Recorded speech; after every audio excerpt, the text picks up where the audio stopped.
The channel probably has not done as good a job as it could have done in explaining that Venezuela is a very divided nation. There are people, quite a few in fact, that would like to have stayed in Egypt, so to speak, for those of you who know the Bible reference, that would like to return to the US-directed, dollarized, globalist model because it means wealth. It does mean what we would see as a more flourishing society by American standards. Not debating that one bit. If for some reason they would be able to overthrow the current government in Venezuela, I am sure the U.S. would make great pains to send lots and lots of money and lots of groceries, and they would have photo op after photo op of their installed government lackeys right alongside of it. And they would show you pictures of all these happy people with all of these sacks of groceries and how wonderful it was to be back in the loving arms of Washington, D.C. I am sure that that is their desire, that is their goal. But there's another group of people down there that's just a little bit bigger that says, you know what? We're done with this game of living under the thumb of the United States. And we know that we're going to be demonized. We know that we're going to be vilified in the media, the mass world-controlled media. And there's going to be shortages, and there's going to be heartache, and there's going to be problems. And we're not going to have answers to fix them all right away. And that's going to be used against us. But we still want our sovereignty anyway. You see, it reminds me of another time in our history when there was a group of people that decided that they wanted to choose to live, perhaps not as nicely or as safely, but in a free state. And that comes with all of the attending risk and all of the attending problem. This is a screenshot from The Patriot. This is the bar scene where they go in and they're trying to recruit people to fight. And they, I believe it was Benjamin Martin, the character's son, that said, these aren't the kind of people we need. And he said, oh, these are exactly the kind of people we need. And they were mostly criminals who were ready to fight for their freedom with nothing to lose. So when you see these protests, there's a lot of money behind this. These people who want to overthrow the government in Venezuela. And it speaks to a state of mind here in the United States. It's why I talk about this so much, because the folks that are here at YouTube looking for truth, looking for reality in this giant game being played by our government and the media, you know, they see something coming down the road when the U.S. is going to be faced with the exact same challenges that Venezuela has already faced. These people have set the model, they've set the template of how you succeed. That's why you need to pay attention to this. Because all money is nothing but paper with ink on it at the end of the day. At least the item here on the right has a use in the real world. Today, tomorrow, 1,000 years from now, it'll always have a use. The pile of paper on the left, maybe not. And that's why I talk about Venezuela so much. Is cryptocurrency the answer for everything? No. But is it a good idea to not have all of your eggs in one basket? Absolutely.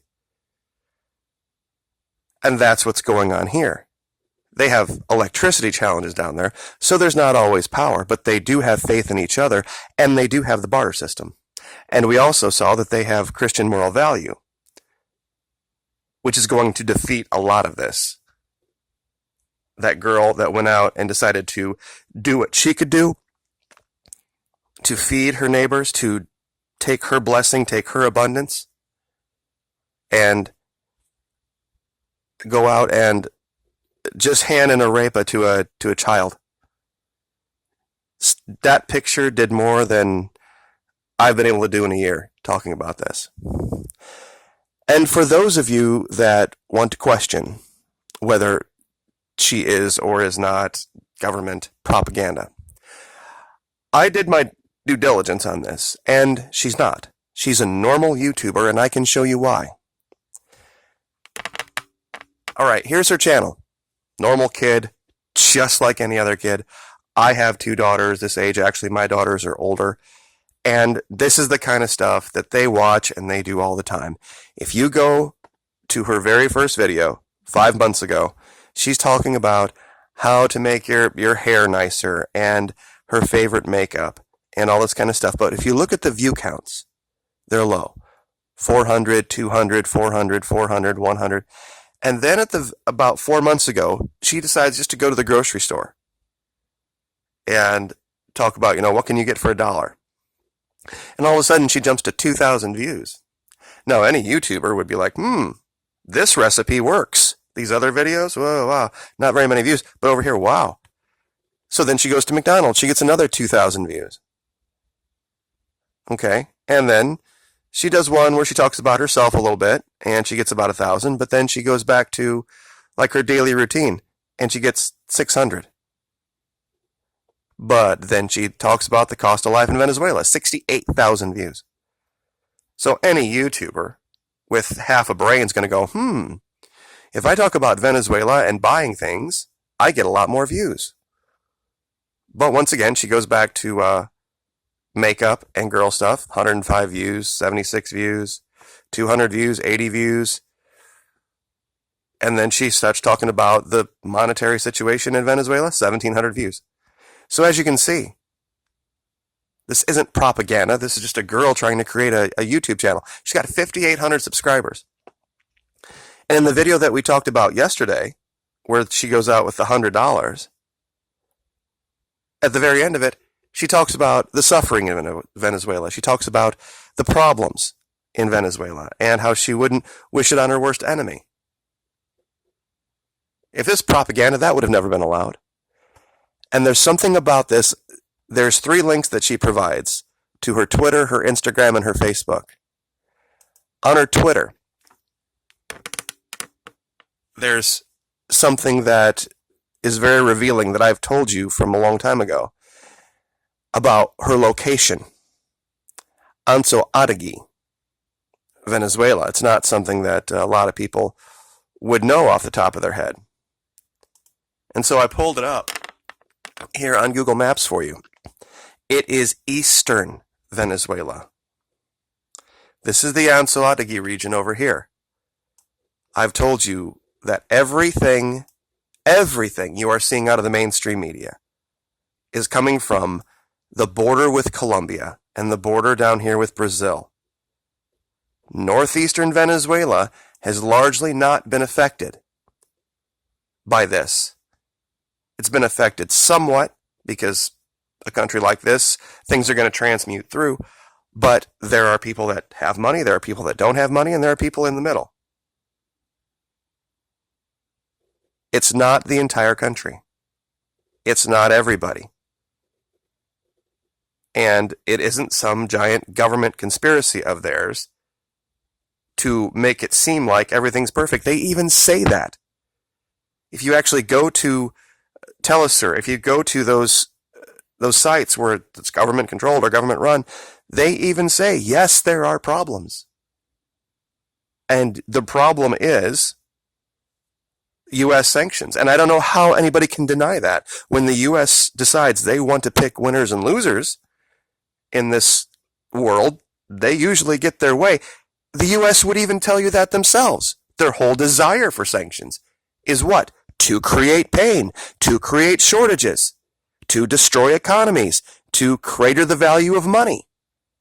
That's the desired goal stated by the United States of sanctions.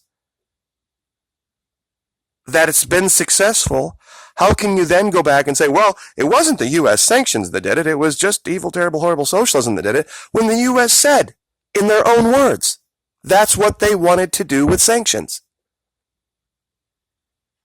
That's the part that a lot of people, they miss. Now, the reason I talked very briefly about this is because of this. You see, this is the map video. I'm sure a lot of you are aware of what this is about. This is where I said that in a shit hits the fan situation, one of the more dangerous places to be is going to be out in the middle. And everybody said, oh, no, that's where all the food is, and we're a bunch of survivalists, and we have guns and all this kind of garbage and crap. When it comes to survival, it's not about how smart you are or about how prepped you are. It's straight up about how tough you are. What you call shit hits the fan, these people call Tuesday. I've said it before. And if you're going to throw your lot in with guys like this, or guys like this, or guys like this, because they got the guns, you're out of your mind. These guys are going to get chewed up and spit out. They got to go a week, 10 days without regular meals. They aren't going to be making those sight pictures on nobody. I promise you that. They're going to be weak. They're going to be sweaty and tired and cranky, and believe me, they are not going to be somebody you want in your survival group. I would much rather have a bunch of guys that have spent the last 3 to 5 years doing nothing but dealing with stress and working out all day, armed or not. Because trust me, enough of them get together, Billy Bob's got to sleep sometime. And he's going to get lazy. As a percentage, they all will. And they'll stop paying attention. And they'll get compromised. And once they're compromised, then groups of guys like this are going to have access to everything Billy Bob had. And that's going to make them 100 times more dangerous. And yes, they're getting out. Believe me, they're getting out. That's why we have guards there. Because if it was just the building keeping them in, why would we need the guards? If the buildings were so fantastic and so perfectly secure that they couldn't be compromised, why do we need to pay guards? You need basically, what, one guy to sit and watch TV? To monitor everything? It's not the case, and everybody knows it. So like I said, this girl did more in one video than I've done in a year to show you what the people of Venezuela are all about. And she has more videos that do this exact same thing. I'm trying to find the one with that we looked at, 127,000 views.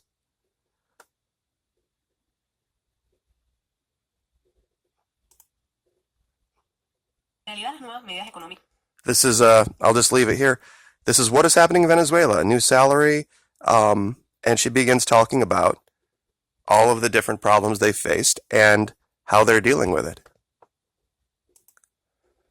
But don't make the mistake of thinking just because you hear somebody say, I'm from Venezuela, and this is the way it is. We have that problem in this country. We have 2 different groups of people that would give you 2 completely different stories. So I'll leave it there. Thank you so much for the support. I appreciate it. Like, share, subscribe, and we'll see you next time.